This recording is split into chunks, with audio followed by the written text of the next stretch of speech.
Elgato, the fashion hunter hub of the Monster Hunter world. Nothing beats looking good, except maybe looking better than everyone else. The trouble with you is you look like an apple. Here, we take hunting very seriously. But we take looking fabulous even more so. It's time for Monster Hunter Top 5 Fashion Sets of the Week. Let's do this thing. Hello, my fellow Sunbreak hunters! If there is one thing that is as important to killing monsters, crafting armor, killing better monsters, crafting better armor until you're a hunter on top of the world. In fact, nay, dare I say it, if there's one thing as important as that, it's looking good while doing it. And Sunbreak has given us the, in my opinion, single best selection of armor, aesthetically, ever in a Monster Hunter game. So what better way to celebrate that fact than, well, your top 5 fashion sets, and some bonus ones too, of the week. Yes, indeed. If you want to submit your own Fashion Hunter set, well, you can do so down in the link below, and you too may appear next week. For now, though, let's kick things off with an honorable mention. Honorable mention. Now that we've had that honorable mention, we can start at number... No, okay, here we go with this. Yes, indeed. I don't know what it is about this set, but it just kind of catches my eye in the best way. And I think it's because of the use of the Barioth waist. And normally Barioth armor is very distinct. It's got his scaling, it's got the texture, it's got the white, but... It sounds like I'm reviewing vanilla ice cream. But it's just the fact that despite that, it blends so seamlessly into this kind of badassy, bloodborne-y, like, archery, foresty set. And I think that is a real triumph and achievement. And I think it is just pitch perfect. I really, really do. And this is by VTR Comics. So, now then it is time for... our cosplay of the week! And you are not ready for this.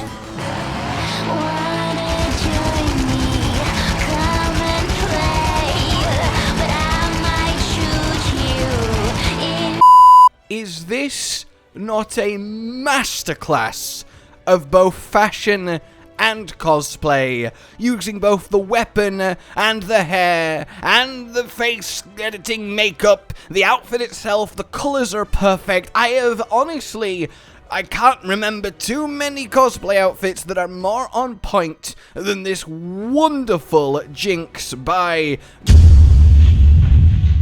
In any case, I mean, what do I even need to say? Apart from maybe... disable the random Astalos helmet when showing it on the screen, because I don't know the idea of Jinx like, yeah, hunted an Astalos! It's just fantastic to me. But in any case, I really think it is pitch perfect. The new pirate legs and arms just complete this and essentially enable it, and there's really very little to criticize. In fact, honestly, in the context of working within Sunbreak's bounds, there's nothing to criticize. This is exemplary. Well done, my friend. Alright, let's get the show proper a-rolling with number 5.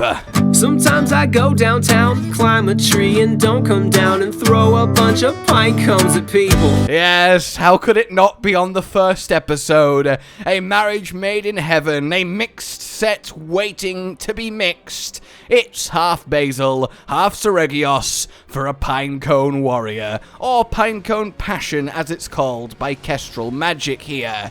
And look, as much as I don't tend to really like sets that are just 2 of one monster and 3 of another, combined with the weapon, the perfect color choice to complement it all as one, and of course, the meme, I can't say no to this. It's really well done, and I have my hats off to you, my friend. Very much a fan of that.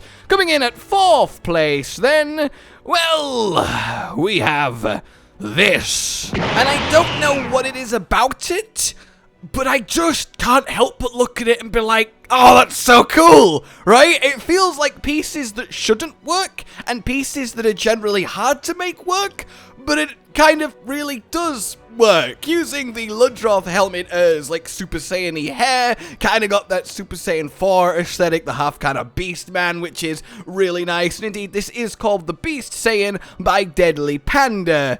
And I can't explain it. Normally, I don't really go for sets like this, but I just think it's so well done that I can't ignore it. Beautiful weapon choice too. It's not necessary to match your weapon, but it is always appreciated when it is done.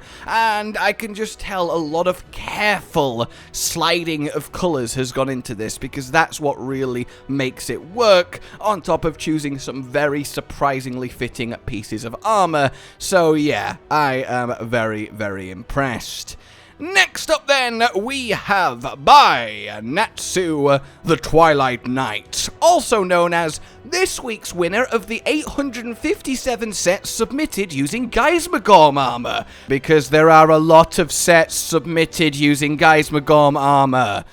Don't get me wrong, Geismagorm armor is fantastic, but you have to do it just right, and I think this is hitting that just right. The Almadron chest is a triumph, the Spear waist works really well, I love the kind of soft teals with the darker steel look, and it just glows so good in all the right areas, and I very much am impressed. It's this kind of off-worldly alien, half-cybernetic warrior, and absolutely bonus points for choosing to show it off in the probably most perfect area in the entire game for it, in that kind of glowy skeleton lava caverns locale. It's very, very well done, my friend, and I very much appreciate it, even if I admit I'm not the biggest fan of Geismagorm armor.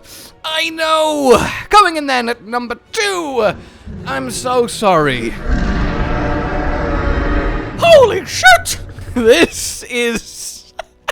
Sadly, I do not know who submitted this, as there was no name left anywhere, at least that I could see. I apologize if there was and I missed it, but the set is called I'm a Dragon, because the set makes you a dragon. It's so stupid, but in the best, most brilliant way. What a creative use of the Shagaru Magala, Gore, and Geis set, and then combined with a green-tinted Jaggy Mash to get wings, a tail, and a dragon head, and then just going around the place threatening random townsfolk and cahoots. I love it so much. And it has been thought about. It's not just slapped on as a meme. The color scheme is perfect. And I just imagine seeing that hovering over Elgato. In the clouds. In the scaffolding. The skyfolding. That seems like a fun word. I don't know, skyfolding. I'm kind of trying it out. And he is ready. Guarding his treasure. Able to swoop down at a deadly moment's notice should anyone threaten the things that he can. Like, I don't know where I'm going with this. The point is, you're seeing it as I'm seeing it, and you're having the same reaction I'm having, which is, that's so dumb, but also, fair enough, that's really creative, begrudgingly well played, okay? And that's what happens. We appreciate silly done well as much as we appreciate badass done well here at Fashion of the Week. So, the winner, and I say winner, look, the 5-to-1 is more symbolic than a literal ranking. If you're in the 5, you've got a good set going on, but what I have chosen at 1 this time is Sunbreak Wukong by a fellow Josh, and I am not at all biased towards the name, but I do think this outfit is a masterclass of fashion. Starting with the Gosharag belt buckle that kind of brings it all together. You wouldn't think that it works, but it does. The beautiful marriage of teal and soft orange that, again, you wouldn't think works that well, but it does. And then just the entire form and silhouette of it. Even just something subtle like the Guild Cross circlet to give the head, that kind of regal adornment. I mean, it's just beautiful to me. Every single piece flows into the next. The colors are so on point. Nothing clashes or stands out, and they're all very tricky armor pieces to use. And it's the fact that this is 5 different sets of armor as well, and it looks this good and cohesive together. That is impressive. That is well done. That is fashion hunting, well, at the peak of its game, and I very much am impressed. I don't think necessarily this is something I would wear, but I cannot help but respect the hell out of it and how it's come together. So, there we have it, ladies and gentlemen. That is our Fashion Hunters of the Week. Again, please submit your own. Have something cool, silly, cosplay, badass, for the meme, anything and everything, and you can send it to me any way you want. If you are a male character, a video is pretty much required so I can get a proper look at it. If you're a female character, it's not as needed, but much appreciated, and then anything you want to add to it. The pieces of armor obviously is required, but if you want to be doing anything particular or cool or something that sells it or makes it work, you know, the more complete package of outfit display you send my way, well, obviously the more likely it is to appear here. For now then, like if you've enjoyed this, subscribe and hit the bell for more Sunbreakily goodness, and consider supporting the future of this channel on Patreon down below. Until we meet again, a goodbye. Josh, Cotton, and Hollow with the videos, dropping the humor like a hammer on your tippy toes, bringing entertainment on a daily arrangement to take our insanity and turn it into entertainment. Yes, I said entertainment twice, to reiterate that it is nice to look into your faces on a mostly daily basis when you let us in your homes to make the whole world a stage. Goodbye.